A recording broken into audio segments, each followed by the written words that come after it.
GSTയിൽ വൻ തട്ടിപ്പ് നടന്നെന്ന് പ്രതിപക്ഷ നേതാവ് വി.ഡി. സതീശൻ 1200 കോടി രൂപയുടെ ഇടപാട് വ്യാജ പേരിൽ നടത്തി. ഇതിലൂടെ സർക്കാർ ഖജനാവിന് നഷ്ടമായത് 200 കോടി രൂപയാണ്. പൂനെയിലെ GST ഇന്റലിജൻസ് കണ്ടുപിടിച്ച് സംസ്ഥാന സർക്കാരിനെ ഈ വിവരം അറിയിച്ചു. സംസ്ഥാന സർക്കാർ ഇതുവരെ ഒന്നും ചെയ്തില്ല. ഒരു വിഭാഗം GST ഉദ്യോഗസ്ഥർ തട്ടിപ്പാരുമായി ബന്ധമുണ്ട്. സംഭവത്തിൽ CBI അന്വേഷണം വേണമെന്നും വി.ഡി. സതീശൻ ആവശ്യപ്പെട്ടു. 2024-25 സാമ്പത്തിക വർഷം ഒരു തട്ടിപ്പ് സംഘം മാത്രം 1100 കോടി രൂപയുടെ ട്രാൻസാക്ഷൻസ് ആണ് വ്യാജ പേരുകളിൽ നടത്തിയിരിക്കുന്നത്. 200 കോടി രൂപ ഈ ഒറ്റ കേസിൽ മാത്രം സംസ്ഥാനത്തിന് നഷ്ടം വന്നു, GST നഷ്ടം വന്നു.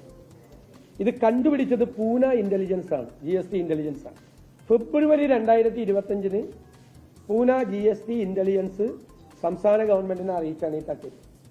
ഇവര് ഒരു അന്വേഷണവും നടത്തിയിട്ടില്ല. ഇത് ഇന്റർ സ്റ്റേറ്റ് റാമിഫിക്കേഷനുള്ള വ്യാപനമുള്ള കേസാണ്. അതുകൊണ്ടൊരു CBI അന്വേഷണം ഇക്കാര്യത്തിൽ നടത്തണം. ലോകത്തെവിടെയായാലും ഏത് സമയത്തും 24 വാർത്തകളും ഓഗ്മെന്റഡ് റിയാലിറ്റി പാക്കേജുകളും എക്സ്പ്ലെയിനറുകളും വിശദമായി കാണാൻ ഞങ്ങളുടെ YouTube ചാനൽ നിങ്ങൾക്ക് സബ്സ്ക്രൈബ് ചെയ്യാം.